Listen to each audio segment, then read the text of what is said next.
दा बेबादिखौ माने जोंनि गिदिर गोलावफ्रा बेबादिखौ एसे साननानै गावनि जाथिनि हा दिनै जार फलते जोंनि मानसिया गोदाव सोराव जानानै दं मानो बिदि दङ मानो बिदि जाखो ओमफ्राय बे सरकार थानानै सरकार थायोब्ला साबसिन दा जों बेखौ खावलायगोन दा बिथांमोना बे जिनिसखौ जोंनो माने गाव गावनि हाखौ माने बेखौ होफिननांगौ होनांगौ आफामोनहा बिनि नामखौ लाबाय आफामोनाबो थैबाय दा बे आफामोननि नामखौ माबानानै जोङो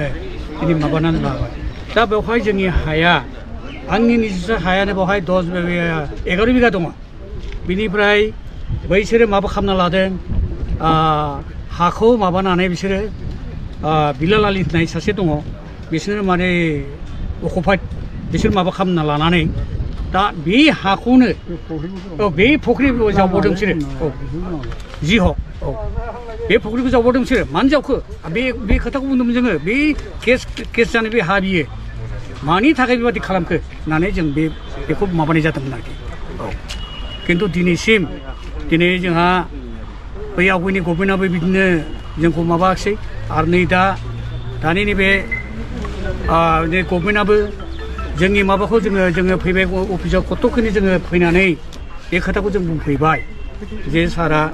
बे जिनिसा दिनैल' नङा जों आवगायनिफ्राय माबानाय आरो जोंना गासिबो जोङो लेखा फरा गासिबो दंजोबो जोंनियाव दासिमबो बे 24सिमा जोङो माबाखौ होगासिनो दङ खाजना रसिद खाजना होगासिनो दङ होमब्ला सोरनि हा बिलाय जोंनिनो हा मानो होआखै जों मोनफिननांगौ बेखौ होननानै जोङो बाव फैना बुंफैबाय खिन्थु जोंनि खोथाखौ बिसोरो माने खुनु माबा खालामा आरो होमब्ला मानो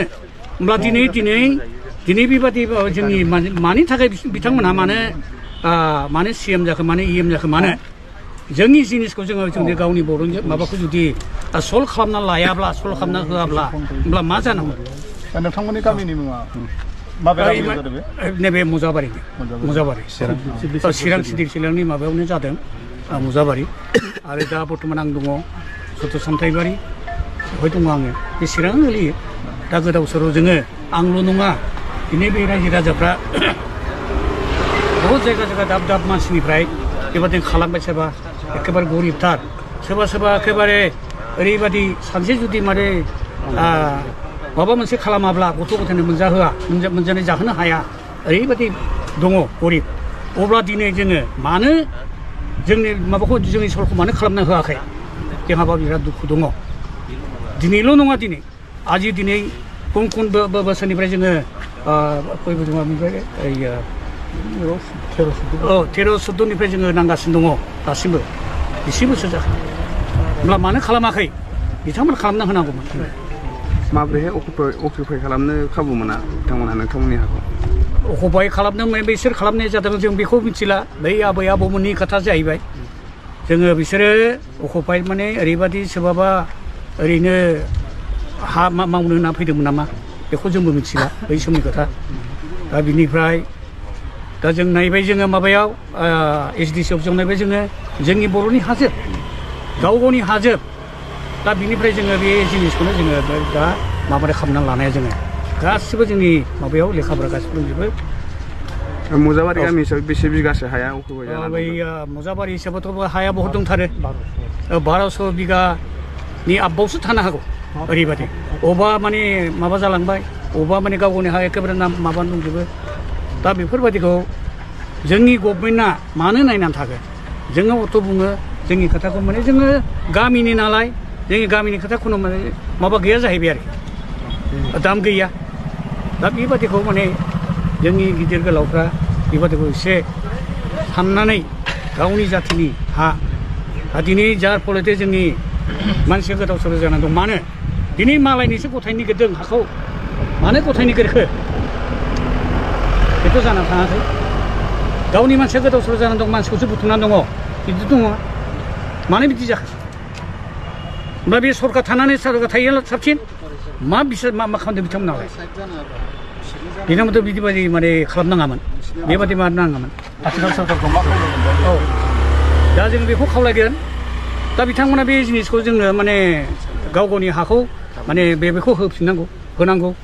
आरो जोंबो मोननांगौ गरिब दुखिया जाहाथे बे गाव गावनि हा जाय बिगासे दङ बेखौ मोननांगौ होफिननांगौ दा आं बेखौनो बुंनाय जायो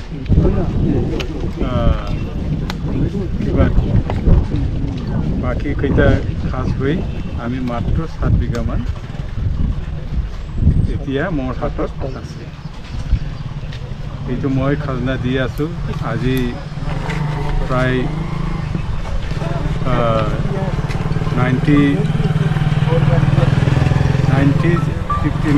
95 পৰা আগৰ পৰাই যিমান আছিল সেইটো আমি দি আছোঁ এইখিনি এতিয়া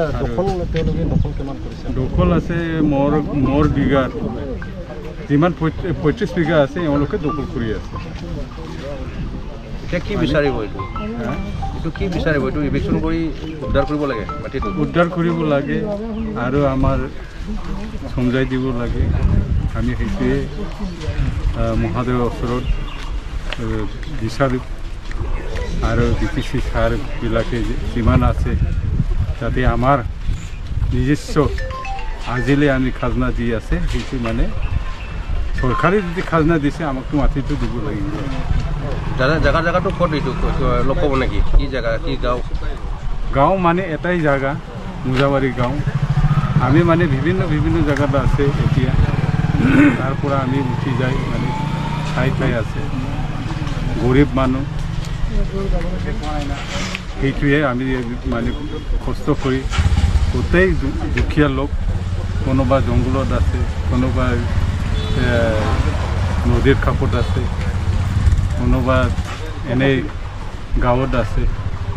মানে আমি নিৰুপায় এইটো চাই মানে যাতে চৰকাৰে